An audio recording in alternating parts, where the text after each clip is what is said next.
Subscribe to Hot Talk on PSX and click the bell icon to get notified.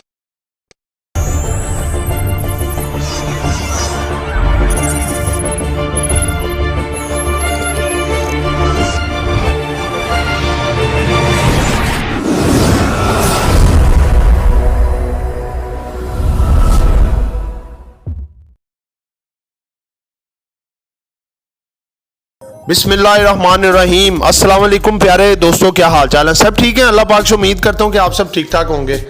अच्छा दोस्तों, ऐसे है कि बजट तो पेश कर दिया गया है 10 को पार्लियामेंट में।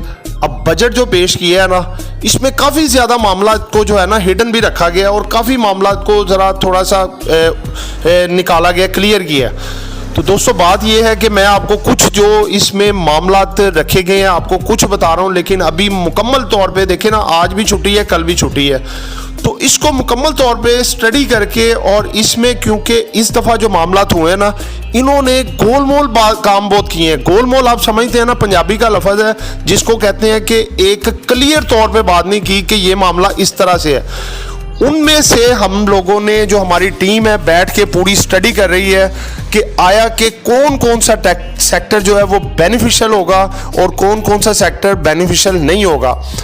बज़ाहिर तो देखने में ये आ रहा है कि 80% सेक्टर जो है वो उनको जो है वो कट ऑफ कर दिया गया है, कि कोई रिलीफ नहीं दिया गया, किसी किस्म के मामलात नहीं किए गए।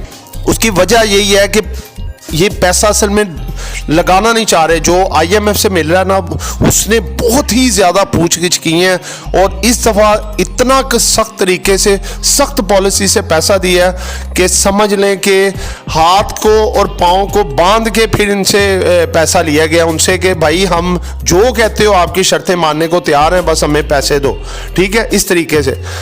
तो बात यह है कि आपको मैंने कल की वीडियो में भी बताया था कि CPEC के मुतल्लिक सबसे ज़्यादा पूछगिछ गई है, जो गवर्नमेंट ने बड़ी देर से छुपा के रखी हुई थी। बात जो आपके सामने लाई गई है कि CPEC के मुतल्लिक पूछा है क्या क्या काम है, क्या क्या गेम चेंजर वहाँ पे आपने करना है, कौन कौन से कंट्री बीच में शामिल हैं, किस किस तरह से होगा क्या, यानी कि पूरी मुकम्मल तौर पर डिटेल। और दोस्तों उसके बाद दूसरे नंबर पे पूछा है कि चाइनीज कंपनीज जो हैं वो पाकिस्तान में किस किस जगह पे काम कर रही हैं, कैसे कैसे काम कर रही हैं, क्या काम कर रही हैं, जो भी काम कर रही हैं इनके कामों को महदूद किया जाए, और जितना भी पैसा हम दे रहे हैं एक धेला टका उन कंपनियों को नहीं जाना चाहिए। ये बातें वाज़ेह हुई हैं, ठीक है। अब देखें कि क्या मामलात आगे चलते हैं, किस तरह से होते हैं, क्या चलते हैं, ये एक बहुत ज़्यादा इंपॉर्टेंट है। दूसरे नंबर पे जो पिछली हुकूमत ने, इमरान खान साहब ने, जो कि IT टेक्नोलॉजी है, जो कि हमारा टेक्नोलॉजी सेक्टर है, उसको इतने ज़्यादा बेनिफिट दिए हुए थे, इतना ज़्यादा रिलीफ दिया था कि इसमें जो है कोई टैक्स वगैरह नहीं लगाया था। 5 साल के लिए जो है वो रिलीफ दिया हुआ था सेक्टर को कि आप जितना मर्जी एक्सपोर्ट करें, जितना मर्जी आप वर्किंग कर रहे हैं, आप पे कोई टैक्स लागू नहीं होगा, ताकि IT को प्रमोट किया जाए, बढ़ाया जाए। और आपने देखा IT सेक्टर हमारा पूरी मार्केट में चीता बना हुआ था और ऐसे दौड़ता था, ये ऐसे दौड़ता था कि इसमें तमाम जो है फास्ट होते थे तमाम स्टॉक, और माशाल्लाह सारी कंपनियों ने तरक्की की है और पाकिस्तान का नाम भी रोशन किया था। लेकिन दोस्तों बदकिस्मती से इस गवर्नमेंट ने इनके सारे के सारे रिलीफ जो हैं ख़त्म कर दिए हैं और उसके बाद कोई रिलैक्सेशन वाला मामला नहीं रखा, बल्कि ऊपर टैक्स लगा दिए हैं। तो इस वजह से हमारा, सबसे पहले तो मैं एक बता दूं ना कि जो हमारा IT सेक्टर है वो ज़रा प्रेशर में आ जाएगा, ठीक है। तो ये बात है। दूसरे नंबर पे जो सीमेंट है, सीमेंट सेक्टर का भी बता रहा हूँ। सीमेंट सेक्टर पे नए टैक्सेस लगाए गए हैं, जो पहले थे उससे ऑलरेडी ज़्यादा टैक्सेस लगाए गए हैं, क्योंकि पिछली हुकूमत ने, आपने देखा कि इमरान खान साहब ने क्या किया था कि कंस्ट्रक्शन के रुझान को बढ़ाने के लिए, और जो ये काम काफ़ी ज़्यादा स्लो हुए थे सारे, इनको प्रमोट करने के लिए इन्होंने सीमेंट सेक्टर को भी काफ़ी ज़्यादा रिलीफ दिया हुआ था और टैक्स फ्री जोन किया हुआ था, जिसमें कि आप कोई भी बाइंग सेलिंग करते हैं प्रॉपर्टीज़ की, उसमें भी टैक्स में काफ़ी छूट दी हुई थी। अब ये जो मूवेबल प्रॉपर्टीज़ हैं यानी कि जो शॉर्ट टर्म में सेल होती हैं उन पे भी काफ़ी ज़्यादा टैक्सेस लगा दिए गए हैं और काफ़ी जो नए यानी कि इन पे सख्तियाँ भी की गई हैं।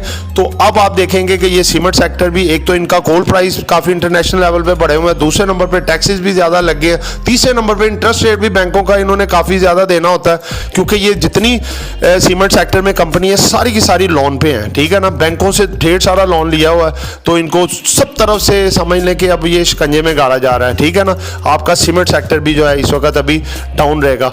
उसके बाद आ जाए इलेक्ट्रिकल जो सेक्टर है हमारा। इलेक्ट्रिकल सेक्टर का ये आलम है कि कॉपर आयरन इतना कि ज़्यादा गोल्ड ऊपर जाने की वजह से, मेटल सारे ऊपर जाने की वजह से उसकी कॉस्ट इतनी ज़्यादा आ रही है कि जो, अब मैं छोटी सी एक मिसाल देता हूँ, जो एसी पिछले साल 60,000 रुपये का था, इस वक्त वो 1,60,000 रुपये का।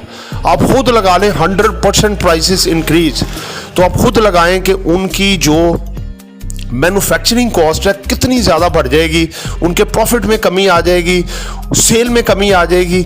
आप देखें कि वो मामला नहीं रहेगा जो पहले था, जैसे सेल कम हो जाती, जब महंगाई ज़्यादा हो जाती है ऑटोमेटिकली जो कंज्यूमर की जो अप्रोच होती है, उनकी एक्सेस होती है, वो कम हो जाती है।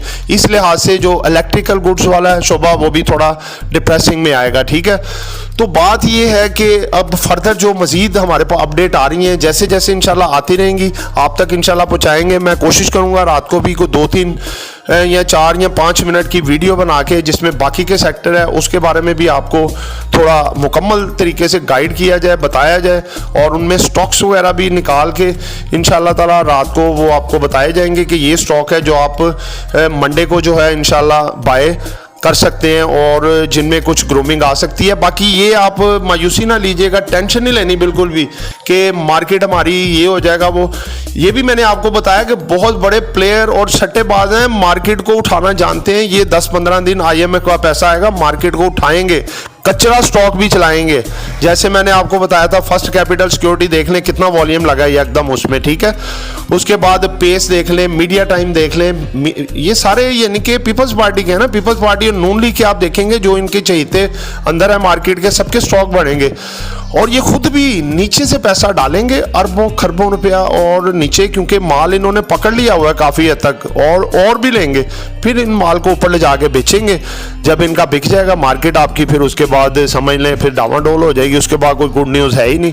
तो ये समझ लें कि आपने इस सिनेरियो के अंदर अंदर जो शॉर्ट टर्म वाले हैं वो आपने बाहर आना है, एग्जिट होना है, अच्छे अच्छे रेटों पे जो चीज़ें बिकें वो बेचते जाएं और नीचे से पकड़ते जाएं, ठीक है। लॉन्ग टर्म में पड़े ही ना बिल्कुल भी।